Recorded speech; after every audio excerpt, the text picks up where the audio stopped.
feeling vibrant, feeling alive, feeling robust, dynamic, out here putting in that work. Oh, yeah. It's cold out here, peeps. But we move, we groove with ferocity, with vigor, with vim, we're robust and dynamic in the name, infused by, electrified by Yahuwah the Most High. We live in a throwaway culture. A culture where full of shortcuts and recycling and hacks, and it's a quick fix culture.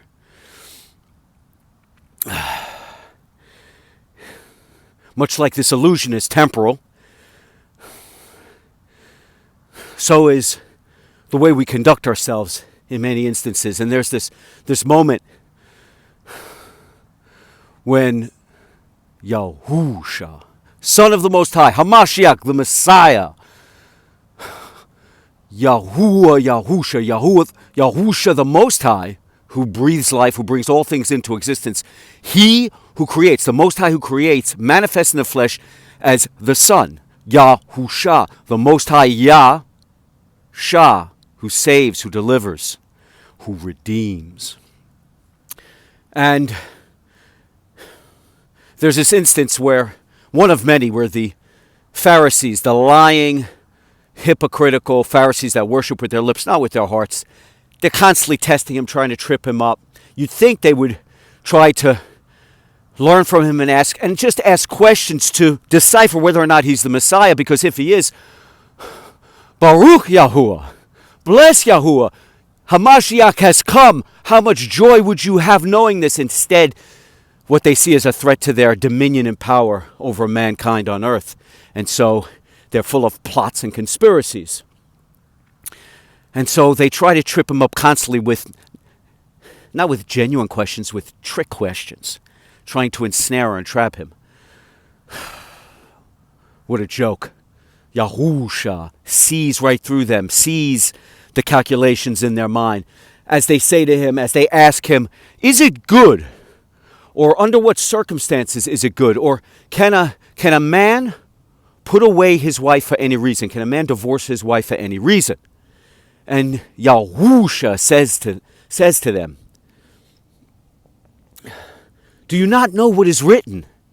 That a son shall leave his parents and become one with his wife, of one flesh.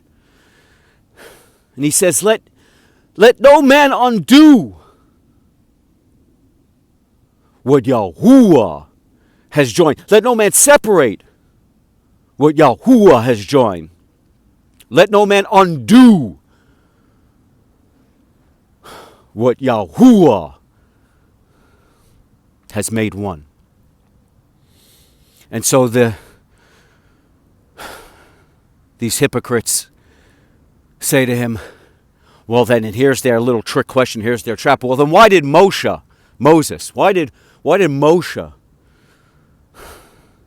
say that we could issue certificates of divorce and divorce our wives? And he said, because of the hardness of your hearts, he suffered you and he allowed you to divorce your wives. But that is not the way it was from the beginning. And so then his Talmudim, his taught ones, his disciples come to him and they say, well, why even get married then? They say, basically saying, should we even bother getting married? Right? If this is the case, what if we make a mistake? What if, this is not what they're saying. I'm paraphrasing here. But essentially they're like, if there's no way to separate from your wife, there's no way to divorce from your wife, what then? Is this just too complicated? Is it just too involved? Is it just too much of a commitment? Should we just not marry? And Yahusha says to his Talmudim, he says, for some this is right. For some it is right. And again, I'm paraphrasing. He starts to talk about eunuchs, right? But ultimately what he's saying is that, look, for some men they're called to celibacy. Some men are called to be single.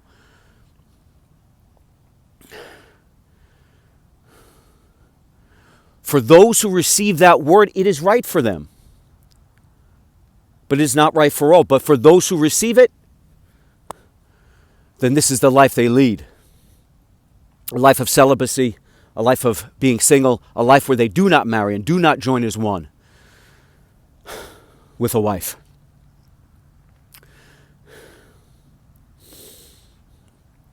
So if we look at this in the broader context, and we start to look about what word are you receiving? Because this applies to many things when it comes to your character. It comes to what word are you receiving? What is the word? You have to understand. You have to look. Maybe you've been called to celibacy. Maybe you've been called to marriage. Maybe you've been called to be a firefighter or a policeman or the principal of a school. Maybe you've been called to become a monk or a philosopher or a writer. There's many things you can be called to.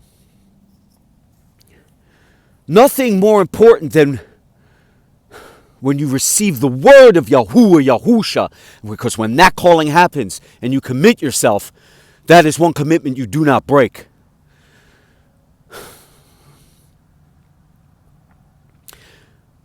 We're all imperfect. We all make mistakes. I am no different. I am imperfect. I have made mistakes. I have broken my commitments. But once you know, it becomes a different story. Once you receive the word, it becomes a different story. Once you see the light, it becomes a different story. Once you are washed over by the breath of Yahuwah, once you ask Yahuwah, Yahusha for salvation, once you know what you've done is wrong, once you have that Damascene moment, as Saul did on the road to Damascus, Saul of Tarsus who became Paul, he was given the word, he received the light. He was blinded by the light of Yahuwah, Yahusha, not by darkness. He was blinded by darkness. When Yahuwah, Yahusha came to him, blinded him with light on the road to Damascus, because where was he going? To persecute followers of the way. He was going to persecute more of Yahusha's followers. He was convicted, he was dedicated, he was committed to persecuting.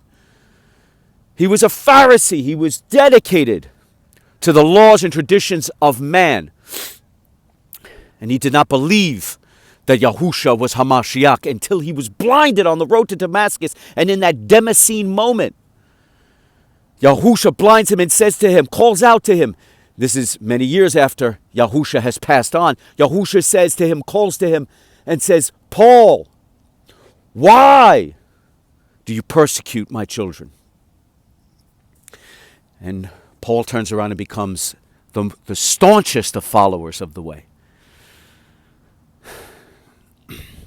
A substantial part of the New Testament is written by Paul.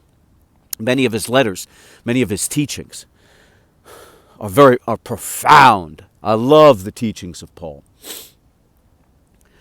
But ultimately, he was shown the way, the truth, and the life. And when you come to Hamashiach, when you realize who you've been and what you were was wrong, when you feel the guilt and the shame, and you've had enough of it, you've had enough of the decadence, depravity, defilement, debasement, the longing, the thirsting, the hungering, the chasing your tail, the running on the endless hamster wheel, when you've had enough of the rat race, when you've had enough of running on that treadmill endlessly, always wondering what's your meaning, what's your purpose. Every question you finally get answered, another question lies behind it. Every door that you open, another door lies behind it. Every mountain you climb, you're at the bottom of another mountain. It never ends. It's never enough. You're always cannibalizing, clawing, and scratching for more. You're never satisfied. You're never gratified. When you finally come to that place that Saul of Tarsus did when he became Paul, and you realize that it's time to follow the way, the truth, and life, and to receive the word.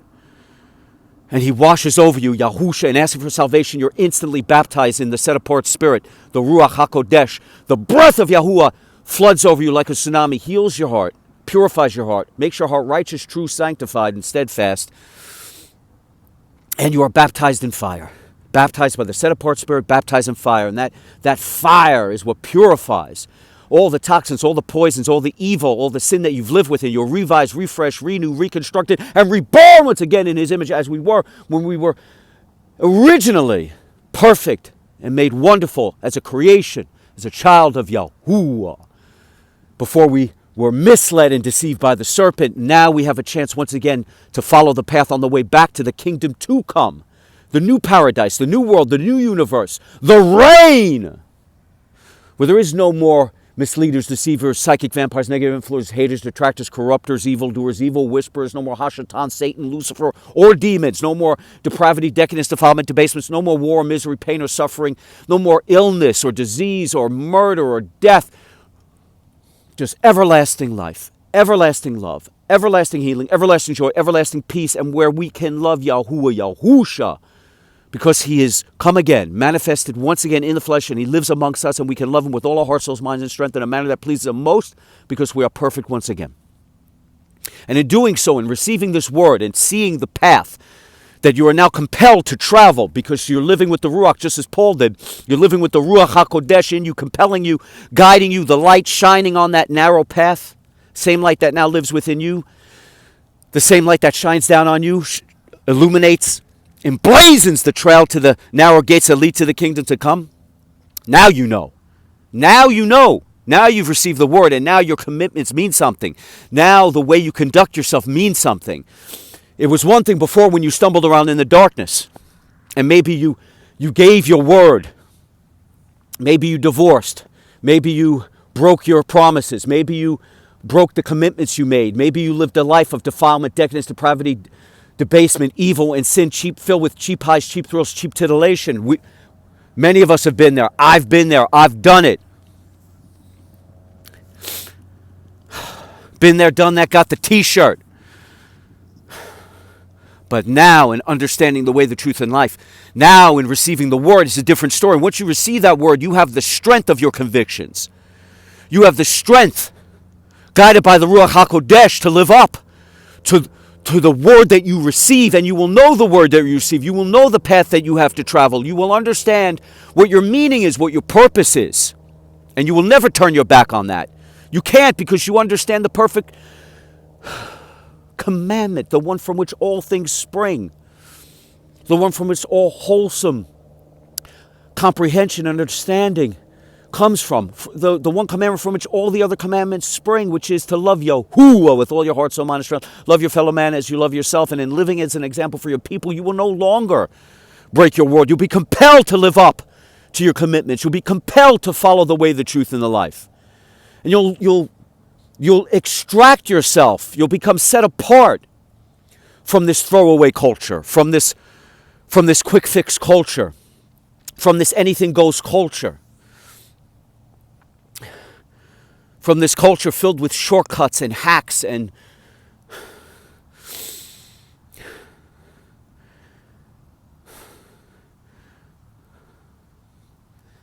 a culture that just quits easily, gives up easily, and moves on to the next thing. The BBD, as I said earlier in another message, the BBD, the bigger, better deal, constantly searching for. It's never enough. There must be something better than this. There must be some. Well, there is something better than this illusion, that's for sure.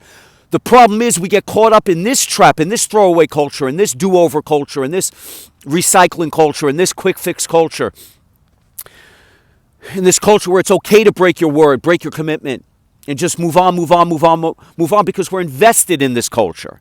And so you're always going to think, if you're living in this illusion, this mirage, this hallucination, you're always going to be wondering, well, there must be something better. There must be that oasis in the desert. I haven't found it yet, but I'm going to find it. No, this was good, but this isn't good enough. Oh, this marriage was good, but it's not good enough. Oh, this job was good, but it's not good enough. This passion was good, but it's not good enough. Oh, this hobby was good, it's not good enough. Oh, this friend I had was good, but not good enough. And it's, oh, this money was good, but it's not good enough. There should be more money. This house is good, but it's not good enough. There should be a better house. This car is not good enough. There should be a better car. It's not good enough. It's never enough. Cannibalize, claw, scratch, conquer, rinse, repeat over and over and over again, because you're invested in this hallucination. Quick fix, throwaway culture. On to the next thing.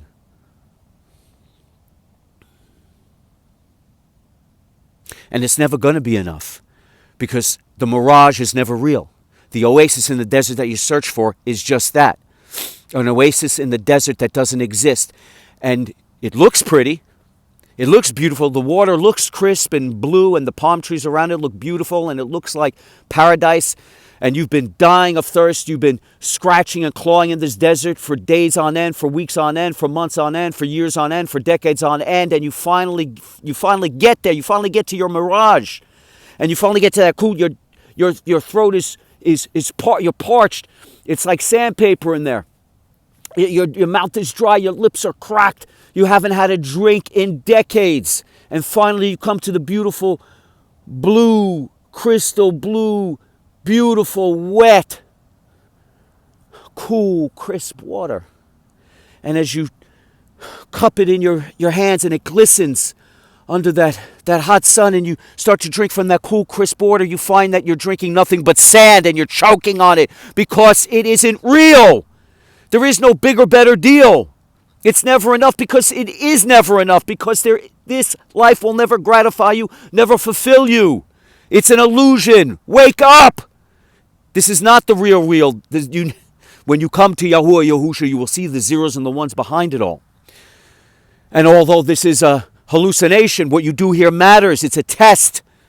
Can you hold true to your word? Can you hold true to your commitments? Can you live up to your promises? And if you receive the word and you follow the way, the truth, and life, you will never break your word to Yahuwah Yahusha. You will feel compelled because your heart will be true and strong. You won't waver. You might make mistakes, but that's okay, because the breath, the set-apart spirit, the Ruach HaKodesh lives within you and will keep you on the straight, the true, and the narrow. But you'll be stronger than ever. You won't back down. You'll dive right in. We're all human. You may at times be fearful. You may at times have your doubts. You may at times second guess. But instantly, it will all be wiped away, because you now know, you now see, you now hear. He who has ears to hear, hear. He who has eyes to see and perceive. And he who now knows will never unknow.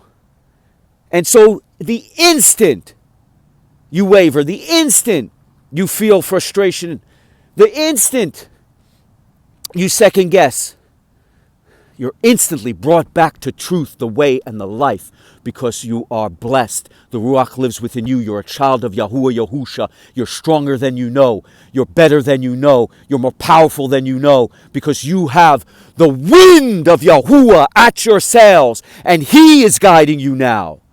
Because you've come to Him. You've asked for His forgiveness. He's granted you salvation. He's granted you everlasting healing, everlasting love, everlasting peace, everlasting joy, and everlasting life. He's granted it. He's given you all, more than you can. All of the epiphanies and the revelations you could ever imagine have been granted to you. The more you seek, the more you find. The more you ask, the more you receive. As long as it is done in the name of Yahuwah, and it is done only to love Yahuwah with all your heart, soul, mind, and strength, and it is done to love your fellow man as you love yourself. All is received. All is understood. Every question you've ever asked, by guiding yourself along the narrow path and being compelled to stay on it by the Ruach HaKodesh, and in nourishing your soul, nourishing your spirit, nourishing your heart with the way, the truth, with the words, with the parables, with the phrases, with His life, with His commandments, you know now. Every day stronger, every day truer, every day more steadfast. Nothing can stop you. Nothing can knock you down. Nothing can get in the way. You wield the Ruach HaKodesh as if it is a sword. You wear the helmet of salvation. You wear the armor of Yahuwah, such that no darkness can touch you. No evil can get in your way. No deceivers or no more misleaders can dissuade you from the path. You are now like a juggernaut, unstoppable, unconquerable, unassailable, undeniable, undefeatable.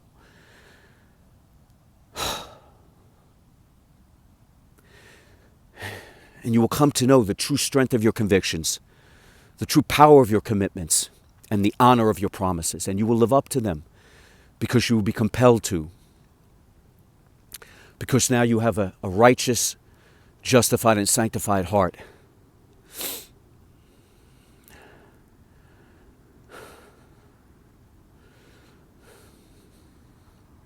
And you're a child of Yahuwah Yahusha.